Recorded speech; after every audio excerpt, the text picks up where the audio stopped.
তোকে ছুঁয়েছি আঁধারে লেখিকা ভূমিকা তালুকদার পর্ব 10।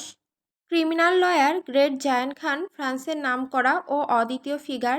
মাত্র 5 বছরের ক্যারিয়ারে এমন সব হাই প্রোফাইল কেস তিনি জিতেছেন যা অন্য কোনো আইনজীবীর পক্ষে অসম্ভব ছিল। রেকর্ড বলছে এখন পর্যন্ত তিনি কোনো কেস হারেননি। কিন্তু জায়ান খান শুধু একজন বিখ্যাত আইনজীবী নন, তিনি ফ্রান্সের বিলিয়নিয়ার লয়ারদের তালিকায়ও শীর্ষে। প্রশ্ন উঠেছে মাত্র কয়েক বছরে কিভাবে এমন বিপুল সম্পদের মালিক হলেন তিনি। কেউ বলে তার নিজস্ব ব্যবসায়িক সাম্রাজ্য আছে, তবে কেউ বা সমালোচনাসূচক করে বলে ওঠে এর পেছনে অন্য কিছু আছে, হয়তোবা তার হাত লেগে আছে ইউরোপ, রাশিয়ান, ইতালিয়ান সহ নামি দামি মাফিয়া গ্যাংদের সাথে। আন্ডারওয়ার্ল্ড, ক্যাসিনো, ডার্ক ডিল, কিছু তো আছে, কিন্তু প্রমাণ শূন্য। সমালোচনা হোক বা প্রশংসা, একটি সত্য অস্বীকার করার উপায় নেই।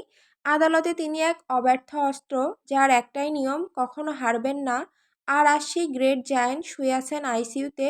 ফ্রান্স স্তব্ধ। আইন জগৎ নিঃশ্বাস বন্ধ করে অপেক্ষা করছে। প্যারিসের আকাশে গোধূলির আলো মিশে আসতে ফ্রান্সের সবচেয়ে বড় হাসপাতাল, হসপিটাল সেইন্ট লুইস, বাইরে থেকে কাচের দেওয়াল ঘেরা সেই সুবিশাল হাসপাতালটা দূর থেকে যেন এক বিশাল জাহাজের মতো দাঁড়িয়ে আছে। শত শত জানালা, সাদা আলো জ্বলছে, যেন হাজার প্রাণের শ্বাস প্রশ্বাস ভেসে আসছে ভেতর থেকে। প্রবেশদ্বারে গাঢ় নীল ইউনিফর্ম পরা সিকিউরিটি দাঁড়িয়ে, হাতে ইয়ারপিস, চোখে শীতল নিরাবেগ দৃষ্টি। স্বয়ংক্রিয় কাচের দরজা সুই শব্দ করে খুলে গেলেই ভেতরে ঠান্ডা এয়ার কন্ডিশনের শ্বাস প্রথমে মুখে লাগে, তারপর ভেসে আসে অদ্ভুত এক গন্ধ, জীবাণুনাশকের তীব্র ধাতব স্বাদ মিশ্রিত গন্ধ, যেটা কেবল হাসপাতালেই থাকে। ভেতরে রিসেপশনের সামনে কাতারে দাঁড়িয়ে মানুষ, নার্সরা দুটো পায়ে হেঁটে যাচ্ছে করিডর ধরে, সাদা কোটের ভাঁজ উঠছে চলার তারায়। কোথাও হুইল চেয়ারে বসা রুগী, কোথাও স্ট্রেচারে টানা হচ্ছে জরুরি কেস। করিডোরের দেওয়াল জুড়ে ঝকঝকে স্টিলের signboard, intensive care unit, ICU, restricted access surgery wing, authorised personnel only. হাসপাতালের লিফটে উঠে সোজা 22 তলায় পৌঁছানো যায় ভিআইপি মেডিকেল সেকশনে। সেখানে সাধারণ মানুষের প্রবেশ নিষিদ্ধ। লিফটের দরজা খুলতেই চোখে পড়ে এক লম্বা কাচ ঘেরা করিডর, যার শেষ মাথায় বড় একটা ফ্রস্টেড গ্লাস দরজা, তার ওপাশে জায়ানের কেবিন।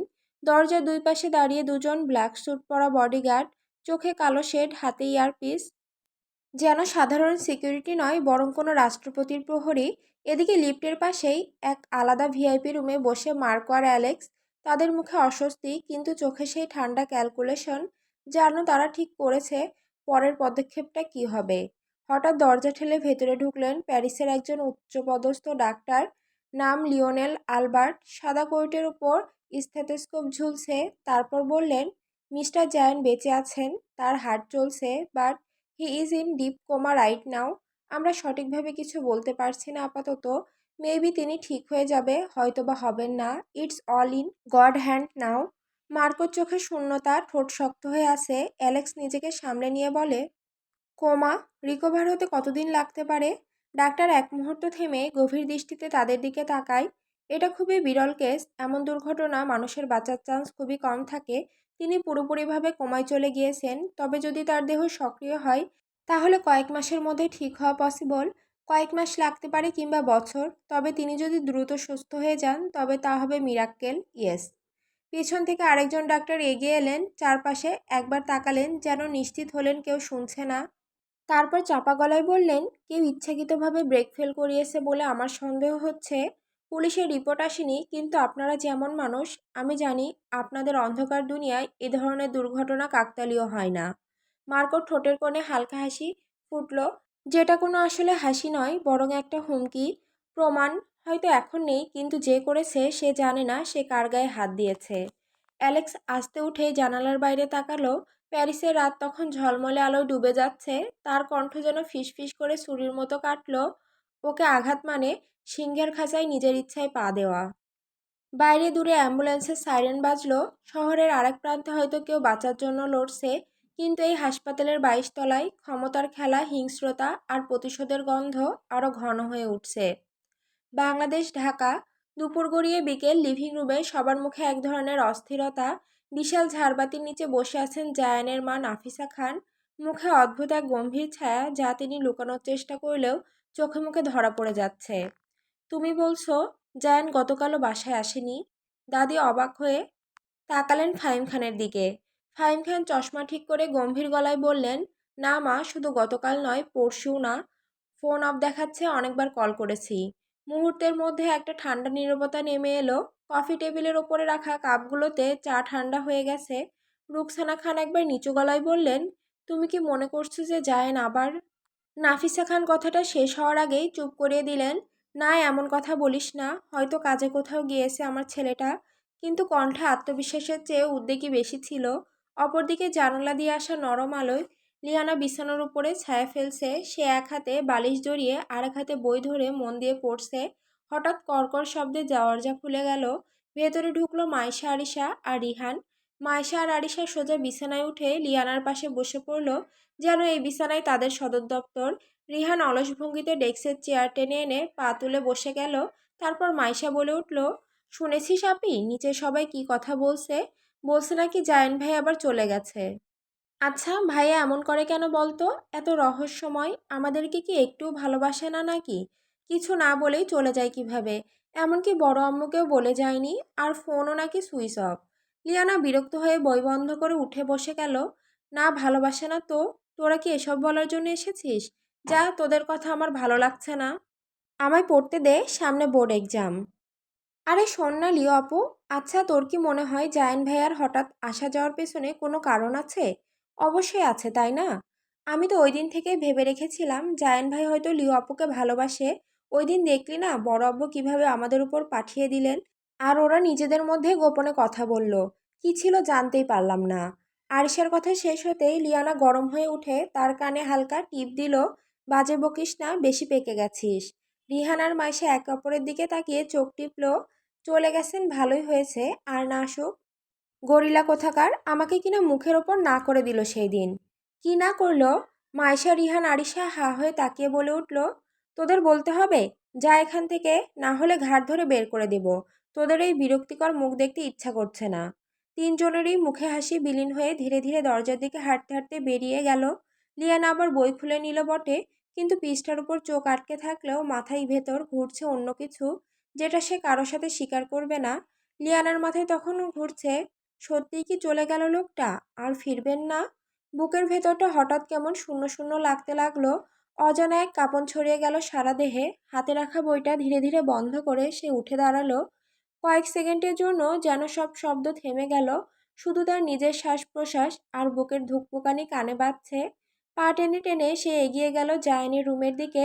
দরজার কপাট খুলতেই মুখে এসে লাগলো সেই চেনা পারফিউমের গন্ধ। যেন দেয়াল, চাদর, এমনকি বাতাসও এখনও তাকে আঁকড়ে ধরে রেখেছে। অথচ রুমটা ফাঁকা, মানুষ নেই। তবু কেমন এক অদৃশ্য উপস্থিতি ভর করে আছে, যেন তিনি ঠিক পাশেই কোথাও আছেন, অথচ ছুঁয়ে ধরা যাবে না। চুপচাপ গিয়ে লিয়ানা বসে পড়ল খালি বিছানায়। নরম গদির ভাঁজে হাত বুলিয়ে নিচু গলায় বলল, আপনি কি সত্যিই চলে গেলেন নাকি? এবার আর আসবেন না? এক মুহূর্ত থেমে গলাটা ভারী হয়ে এলো। আমাকে নাই ভালোবাসলেন, কিন্তু নিজের মাকেও তো ভালোবাসেন নাকি? বাবাকে বাদ দিলাম, কিন্তু দাদিমা, ওনাদের কথাও একবার ভাবেন না? এতটা পাষাণ হৃদয় কি কোনো মানুষের হতে পারে? বাইরে থেকে দেখলে হয়তো মনে হবে রিহানদের সামনে জায়ানের কথা তেমন গুরুত্বই দিচ্ছে না লিয়ানা, কিন্তু কাছে তাকালেই বোঝা যায় তার চোখ, তার চেহারার ভেতরে সব কিছুই অন্য কথা বলছে। হঠাৎ লিয়ানা ঠোঁট কামড়ে গলা শক্ত করে বলে উঠল, আর হ্যাঁ, নিজেকে কি ভাবেন আপনি? অ্যানাকন্ডা কোথাকার! ভাববেন না যে আমি আপনাকে ভালোবাসি। তারপর মুখ বাঁকিয়ে বলে, আমিও আপনাকে ভালোবাসি না, বুঝেছেন? তার চোখে ঝিলিক খেলো রাগের, অথচ ভেতরের অস্থিরতা লুকোতে গিয়ে হাত দুটো মুঠো করে ফেলল। এক সেকেন্ড থেমে গলাটা আরও নিচু করল, I hate you mister Zain Khan. শব্দগুলো যেন ছুরি হয়ে ছুঁয়ে দিল খালি রুমটার দিকে। কিন্তু বলার সাথে সাথেই বুকের ভেতর কেমন হালকা লাগার বদলে উল্টোটাই হলো। চোখ ঝাপসা হয়ে এলো। নিজের অজান্তেই দৃষ্টি নিচু করার আগে একটা লোনা জল গড়িয়ে পড়ল গাল বেয়ে। Gulshan lake side, Black Heaven. রাত তখন প্রায় 10:30। লেকের ধারে গাঢ় কালো আকাশে কিছুটা জমে মেঘ আছে। দূরের রাস্তায় লাইটের প্রতিফলন লেকের জলে নরম ঢেউয়ের সাথে দুলছে। ব্ল্যাক হেভেন বার এর ওপেন টেরাসে মৃদু জাজ মিউজিক বাজছে। চারপাশে হলুদ কমলা আলোয় সাজানো কাঠের টেবিল আর নরম ধোঁয়া মিলেমিশে একটা রহস্যময় পরিবেশ তৈরি করেছে। কোণের একটা টেবিলে বসে আছে ঈশান, বাংলাদেশের তরুণ রকস্টার, যে ছেলেটার কণ্ঠ আর গিটার একসাথে হাজার মানুষের হৃদয় কাঁপাতে পারে, লম্বা অ্যাথলেটিক ফিগার, গভীর চোখের দৃষ্টি যেন কাউকে ভেদ করে দেখতে পারে, তীক্ষ্ণ চোয়াল আর হালকা দাড়ি তার চেহারার এক ধরনের রাফ হ্যান্ডসাম লুক এনে দিয়েছে। কালো শার্টের বোতাম গলায় খুলে রাখা, হাতের কবজিতে সিলভার ব্রেসলেট, সব মিলিয়ে এক অনায়াস চার্ম। তার সামনে রাখা হুইস্কির গ্লাসে বরফ ধীরে ধীরে গলে যাচ্ছে। ঈশান কোনোই টেবিলে থেকে এক হাতের আঙুলে গ্লাস ঘোরাচ্ছে আর গভীর চিন্তায় ডুবে আছে। ঠোঁটে হালকা হাসি খেলছে, যেন তার মনের মধ্যে কারো ছবি ঘুরছে। ঠিক তখন পেছন থেকে তার বন্ধু দিয়ানের কণ্ঠ, কিরে মামা, তুই কি প্রেমে পাগল হয়ে গেছিস নাকি? নাকি নতুন কোনো গান লিখছিস? একা একা হাসছিস, খুঁজে পেলি তোর সে নীলাঞ্জনাকে? নামটা যদি বলতে পারতিস, আমি তো 2 মিনিটে বের করে দিতাম। ঈশান ধীরে ধীরে মাথা তুলে তাকালো, ঠোঁটের কোণে খেলল এক রহস্যময় হাসি। নাম? পুরো ডিটেলস বের করা কোনো ব্যাপার না, আমি শুধু অপেক্ষায় আছি। অপেক্ষা কিসের জন্য? আচ্ছা বলতো, আর কয়দিন পর বোর্ড পরীক্ষা শুরু? হুম, আরও সপ্তাহখানিক পর বোধ হয়। মেবি, শিওর না, কেন রে? ঈশান গ্লাসটা হাতে নিয়ে সামান্য পেছনে হেলান দিল, চোখে ঝিলিক। তেমন কিছু না, শুধু শুনছি। তারপর ধীরে ধীরে হুইস্কির গ্লাসটা তুলল, মাতাল মুখের সামনে ধরে লেকের প্রতিফলিত আলোয় চোখ সরু করলো, ঠোঁট থেকে বেরোলো হালকা ফিসফাস। নীলাঞ্জনা, খুব শীঘ্রই আমাদের দেখা হবে, রেডি থেকো। I really miss you. বরফের টুকরোটা গ্লাসের ভিতর ঠক ঠক শব্দ করে ঘুরে গেল, যেন সেই প্রতীক্ষার সিগন্যাল বাজিয়ে দিল।